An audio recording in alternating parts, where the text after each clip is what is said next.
Flagstaff, Arizona is a vibrant, eclectic community of about 50,000, with millions of tourists passing through each year, and nearly 100 trains a day.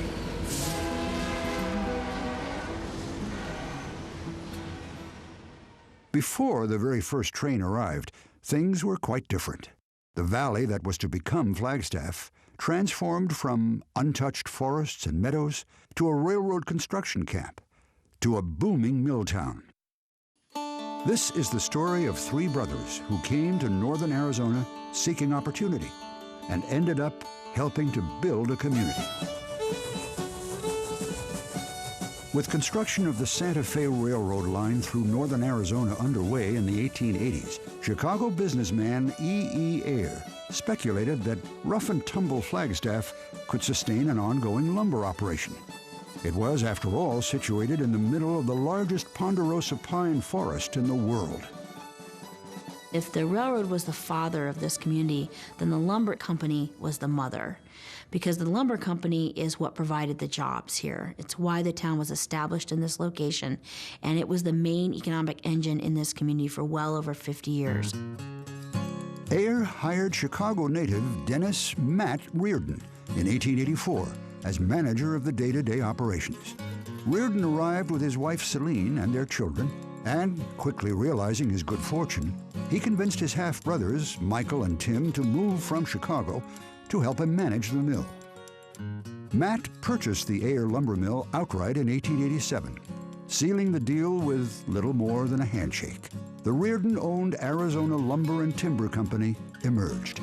And there were other lumber companies here in town later, but the Rearden Company was the biggest one in town, and they provided most of the jobs. So at any given time, 2/3 or so of the people who live here work at that lumber company. But life was more than just work for the two younger Rearden brothers.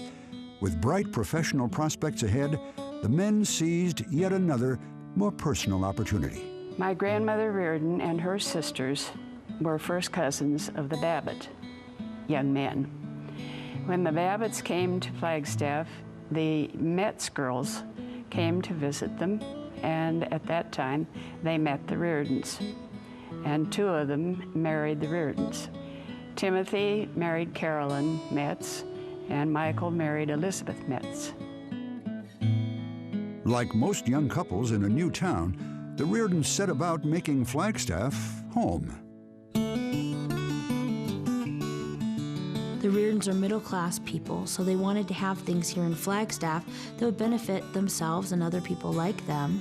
And they wanted to make this a stable place, so they cared about the economy of the town. The Reardens volunteered their time and resources to countless community-building endeavors, starting a company hospital that served the lumber mill and the town, bringing electricity to Flagstaff, development of a community hotel known today as the Monte Vista, construction of 3 Catholic churches, and aiding in the establishment of some of the most important scientific and educational institutions in the community, including Northern Arizona University, Lowell Observatory, and the Fort Valley Experimental Forest Station. Perhaps the most precious contribution of the Rearden family was something that sustains Flagstaff to this day. Tim Rearden had an idea that we could put in a reservoir just south of town in a little valley. He had the company purchase the land and put in a test dam in 1903. The lake was named after his oldest daughter, Lake Mary, and today we still get 1/3 of our annual water from that lake. Tim considered the creation and conception of Lake Mary to be the greatest accomplishment of his life because of the legacy of water it provides for our community.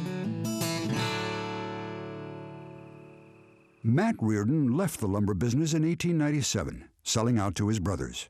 With business booming in 1903, the town coming into its own, and the Arizona Territory looking towards statehood, things on the Rearden home front took an interesting turn. The brothers commissioned architect Charles E. Whittlesey, who was designing El Tovar Hotel at the Grand Canyon at the time, to build their family home. What was designed is, some people say, the biggest duplex in town. It's a 2-family home. Altogether, it's 13,000 square feet. Each house is about 6,000 with a 1,000 square foot room in the middle that joins them together. Well, I didn't grow up in the house, of course, but I spent most of my life visiting in the house. We used to have Christmas at the house when I was a little girl. And as I grew older, I came to the house in the summertime and spent summers often and played with my cousins. Throughout the remainder of their lives, the Riordan brothers worked hard, traveled the world, and enjoyed close-knit family life.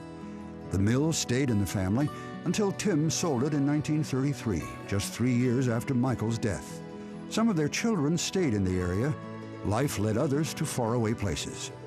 In the 1980s, the extended Riordan family made yet another gift to Flagstaff, the community that Matt, Tim, and Michael were so proud to help build. So the houses came as gifts from the second generation so that they could be used as a museum by Arizona State Parks. So today we have an opportunity to tell the story not just of the Riordan family, but of Flagstaff and the style of architecture too. When they first moved into this giant house, Michael wrote a letter to his sister, and he said that they had already figured out that the important things in life weren't the kind of window coverings that you had, and that these new houses, while they enjoyed them, really only gave them more room to stretch in. It was more for him about family, about friendship, and about community. And that's the legacy they left here in Flagstaff, and is why people here in town who are grandchildren of their employees walk around and tell nice stories about the Riordans 100 years later. And that's, in my mind, really what the Riordans are about.